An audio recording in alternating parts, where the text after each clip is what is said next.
50,000 people died inside this building. Their bodies were dragged through a secret tunnel, a tunnel so long, so dark, that workers called it by another name, the Death Tunnel. This is Waverly Hills Sanatorium, and what happened here changed American medicine forever. Louisville, Kentucky, 1910. America is facing an epidemic.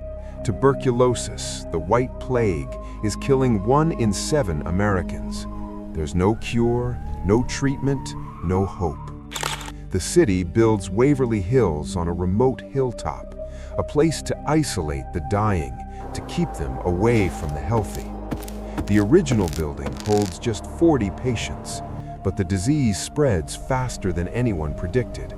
By 1926, they construct a massive new hospital, 5 stories, 400 beds, state-of-the-art for its time, sunrooms on every floor, fresh air therapy, experimental treatments. Waverly Hills becomes one of the largest tuberculosis hospitals in America.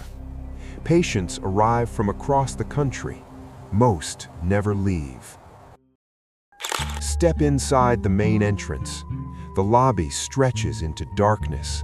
Ceiling tiles hang like broken teeth. Paint peels in long, desperate strips. Water drips somewhere in the distance. Once, this place hummed with life. Nurses in white uniforms, doctors making rounds, families visiting through thick glass windows. Now, only silence. The floors are covered in debris, broken furniture, shattered glass. Years of abandonment have turned grandeur into ruin. But the architecture still speaks. Wide hallways designed for hospital beds, tall windows that once flooded rooms with healing sunlight. You can still see the careful planning, the desperate hope that built this place. Walk down the main corridor. Patient rooms line both sides. Small, sparse, identical. Each one held someone's final days. The walls are covered in graffiti now, but underneath you can still see the original paint. Soft blues, gentle greens, colors chosen to calm the dying. For decades, Waverly Hills fought an invisible enemy. Doctors tried everything. They collapsed lungs to rest infected tissue. They removed ribs to give lungs more space. They exposed patients to ultraviolet light for hours. Most treatments didn't work. The death rate stayed brutal. At peak capacity, 1 person died every day, sometimes more. Then, in 1943, everything changed. Streptomycin, the first antibiotic effective against tuberculosis. Finally, a cure. By the 1960s, tuberculosis cases plummeted. Waverly Hills wasn't needed anymore. The hospital converted to a geriatric facility, but the building had too much history, too much death soaked into the walls. In 1982, the doors closed for good. 40,000 patients had been treated here. Nearly 50,000 had died. The building sat empty, waiting. The 4th floor holds the most stories. This was where the sickest patients stayed, the ones who wouldn't recover. The rooms here feel different, heavier, colder. Paint peels away to reveal layer after layer, each one from a different decade. Each one witnessed countless deaths. In one room, a rusted bed frame remains, the mattress long gone, only springs and metal. But you can imagine someone lying there, coughing, struggling to breathe, staring at the ceiling for months. The sunrooms were supposed to help. Fresh air was considered therapeutic. Even in winter, patients sat outside for hours, some in freezing temperatures, wrapped in blankets, exposed to the elements. Nature is reclaiming everything now.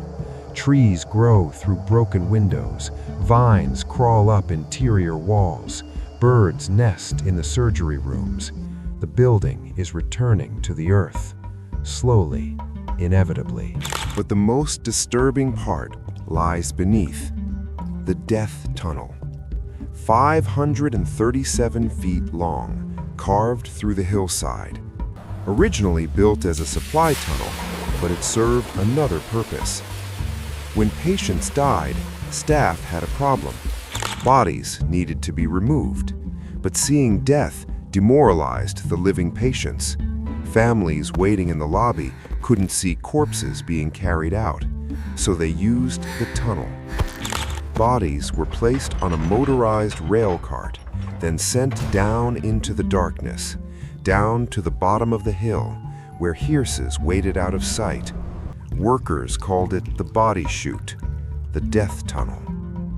At peak mortality, multiple bodies traveled through every single day. The tunnel is still there, dark, damp, decaying.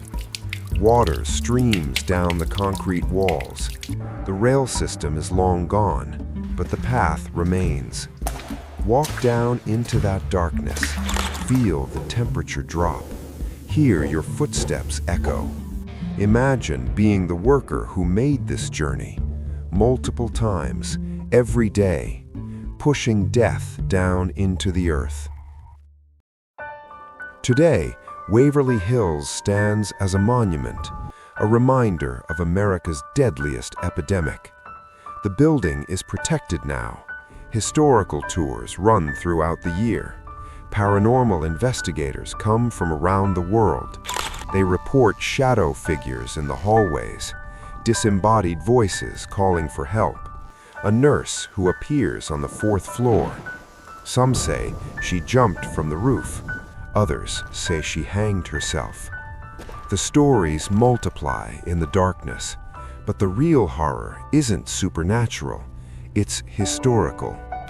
50,000 people died in agony here, separated from their families, dying slowly, painfully, while doctors tried increasingly desperate procedures. That suffering doesn't just disappear.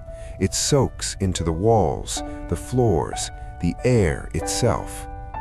Waverly Hills represents something we've forgotten.